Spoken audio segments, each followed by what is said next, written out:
اب تیسری بات، ومن قام لیلۃ القدر ایمانا واحتسابا، اور جو کھڑا رہا قیام اللیل جس نے کیا ہے لیلۃ القدر میں ایمان اور احتساب کے ساتھ، غفر له ما تقدم من ذنبہ، متفق علیہ،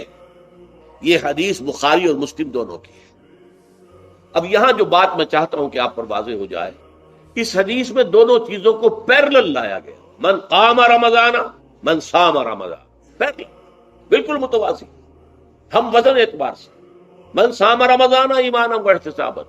غفر له ما تقدم من ذنبه، من قام رمضان ایمانا واحتسابا غفر له ما تقدم من ذنبه۔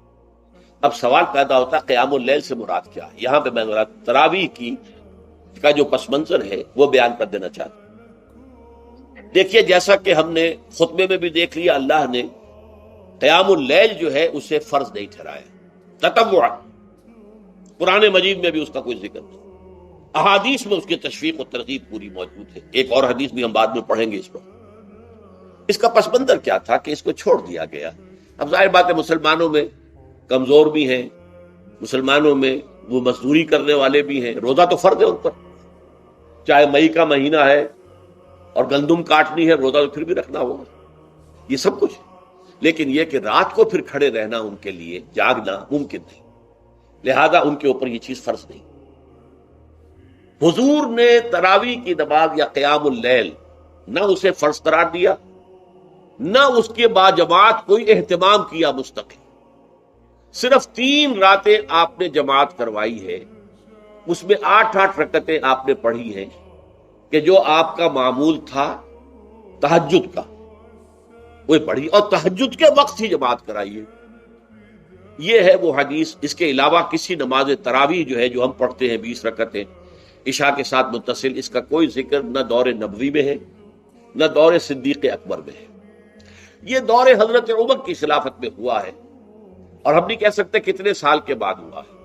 حضرت عمر رضی اللہ تعالیٰ عنہ کی خلافت کا دور جو ہے وہ تو 10 برس ہے، ہو سکتا ہے 5 برس کے بعد ہوا ہو، 6 برس کے بعد ہوا ہو، 12 ہوا ہے ان کے عہد۔ حضرت عمر ایک مرتبہ مسجد میں داخل ہوئے، مسجد نبوی میں، تو دیکھا کہ کچھ لوگ 8 10 12 جو ہے وہ ایک جو ہے حافظ کے پیچھے کھڑے ہوئے اور قرآن سن رہے، کچھ دوسرے کونے میں کھڑے ہیں، کچھ کہیں اور کھڑے ہیں، مختلف جماعتیں ہو رہی ہیں۔ تو انہوں نے سوچا کہ کیوں نہ ان سب کو ایک امام کے پیچھے جمع کر دیا جائے، اور اس کے لیے لوگوں کی سہولت کے لیے عشاء کے ساتھ متصل رکھ دیا جائے، اس لیے کہ تہجد کے وقت اٹھنا جو ہے وہ تو ہر کس و ناقص کا کام نہیں ہے، کہ عشاء کے بعد اگر تھوڑا سا اضافی وقت ہو صرف، تو یہ ہر شخص کر لے گا، مزدور بھی کر لے گا۔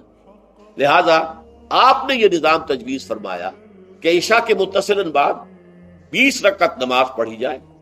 اور ایک امام کے پیچھے پڑھی جائے۔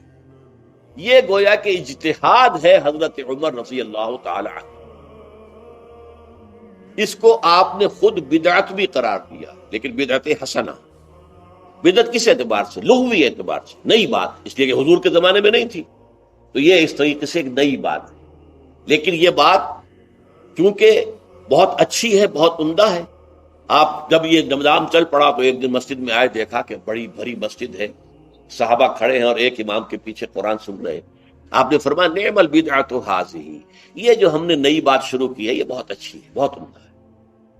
اب یہاں سے فرق واقع ہو گیا ہے، ایک تو اہل تشیع جو ہے وہ تو ویسے ہی حضرت عمر سے بہت دشمنی رکھتے ہیں، عناد رکھتے ہیں، تو حضرت عمر کے اجتہادات سے انہیں نفرت ہے، انہیں دوری ہے، چاہے وہ کوئی سا بھی حضرت عمر کا اجتہاد ہو۔ ہمارے ہاں اہل حدیث حضرات بھی در حقیقت حضرت عمر یا کسی اور خلیفہ راشد کے فعل کو وہ سمجھتے ہیں کہ یہ ایگزیکٹو آرڈرز ہیں، یہ ہمیشہ کے لیے نہیں ہے۔ حضرت عمر نے اپنے دور میں ایک نظام قائم کیا، ان کے دور کے لیے ٹھیک تھا، یہ ہمیشہ کے لیے نہیں۔ ہمیشہ کے لیے وہ 8 ہی رکعتوں کے قائل ہیں، وہ تہجد والے، لیکن اس میں بہرحال انہوں نے بھی خود یہ اضافہ کیا ہے کہ وہ 8 رکعتیں وہ عشاء کے ساتھ متصل پڑھتے ہیں، تہجد کے وقت تو نہیں پڑھتے۔ اور حضور نے تو صرف 3 روز جو ہے وہ کرائی تھی جماعت، وہ لوگ 30 دن یا 29 دن پڑھ رہے ہیں، تو اضافہ تو انہوں نے بھی کر دیا، اس نظام میں تبدیلی تو ہو گئی۔ لیکن اہل سنت جو کہلاتے ہیں، ہمارے جو 4 جو ہیں، جو ہمارے مسلک ہیں، حنفی، مالکی، شافعی، حنبلی، ان کا اتفاق ہے اس پر حضرت عمر کا، کیونکہ ان کے سامنے اصول یہ ہے کہ حضور نے فرمایا علیکم بسنتی وسنت الخلفاء الراشدین المہدیین، تم پر لازم ہے کہ میری سنت کو پکڑو مضبوطی کے ساتھ، اور میرے خلفاء راشدین مہدیین جو ہیں ان کی سنت کو پکڑو۔ اس اصول سے یہ چاروں فقہ جو ہیں حضرت عمر کے اجتہادات جو ہیں ان کو بھی پابندی سمجھتے ہیں کہ تمام عمر کے لیے قیامت تک کے لیے امت مسلمہ پر ان کی پیروی لازم، لہذا اس میں اجماع ہے۔ اور یہاں تک کہ یہ سب سے آخری جو اس میں مسلک پیدا ہوا ہے زمانی اعتبار سے، سب سے پہلے مسلک جو ہے حنفی پیدا ہوا، پھر مالک کی پیدا ہوا، پھر شافعی پیدا ہوا اور پھر حنبلی آخری۔ اور امام احمد بن حنبل بہت بڑے محدث بھی ہیں۔ مسند احمد ابن حنبل جو ہے وہ بہت بڑی کتاب ہے، بہت اہم کتاب ہے، جامع کتاب۔ تو ان کے ہاں بھی 20 رکعتیں ہیں، چنانچہ حرمین شریفین میں، سعودی عرب میں، مکے اور مدینہ منورہ میں جو نماز تراویح ہوتی ہے اس کی 20 رکعتیں ہیں، لیکن اہل حدیث حضرات جو ہیں وہ اس 8 کے اوپر اتفاق کرتے ہیں۔ بہرحال یہ ایک اختلاف ہے جو میں نے اس کا پس منظر بیان کر دیا، لیکن اس 20 رکعت نماز سے ادا کرنے سے جو کہ زیادہ سے زیادہ 50 منٹ یا 1 گھنٹہ لگتا ہے، اس میں وہ قیام اللیل کا حق ادا نہیں ہوتا۔ قیام اللیل کا تو کچھ اور قیام کسے کہتے ہیں؟ یہ سورہ مزمل سے واضح ہوتا ہے، یا ایھا المزمل قم اللیل الا قلیلا نصفہ او انقص منہ قلیلا او زد علیہ ورتل القرآن ترتیلا۔ آدھی رات یا آدھی رات سے کچھ کم، یعنی تہائی رات، یا آدھی رات سے کچھ زائد، 2/3 رات، یہ ہے قیام اللیل۔ چنانچہ سورہ مزمل ہی کی آخری آیت جو دوسرا رکوع مشتمل ہے جس پر، اس میں صاف کہہ دیا گیا ان ربک یعلم انک تقوم ادنی من ثلثی اللیل ونصفہ وثلثہ وطائفۃ من الذین معک۔ اے اللہ کے نبی، اللہ خوب واقف ہے کہ آپ بھی اور آپ کے ساتھ ایک جماعت بھی رات کو کھڑی رہتی ہے، 2/3 رات یا آدھی رات یا 1/3 رات۔ تو یہ سارا معاملہ جو ہے قیام اللیل کا، گویا کہ کم سے کم 1/3 رات پر اس کا اطلاق ہو سکے گا، یہ نہیں کہ 1 گھنٹے۔ اب اس کے ضمن میں دیکھیے حدیث پڑھیے، تیسری حدیث ہے ان عبداللہ ابن عمرو ابن العاص رضی اللہ تعالی عنہ۔ یہ وہی عبداللہ ابن عمرو ہے جن کی میں نے آپ کو حدیث پہلے سنائی ہے۔ یہ ساری رات کھڑے رہتے تھے، پوری رات، اور ہر روز روزہ رکھتے تھے، جس پر حضور نے منع کیا، لا تفعل، مت کرو ایسا۔ رضی اللہ عنہما، یہ خود بھی صحابی ہیں اور ان کے والد عمرو ابن العاص بھی صحابی ہیں۔ ان رسول اللہ صلی اللہ علیہ وسلم قال، کہ اللہ کے رسول صلی اللہ علیہ وسلم نے فرمایا الصیام والقرآن یشفعان للعبد، روزہ اور قرآن بندے کے حق میں شفاعت کریں گے۔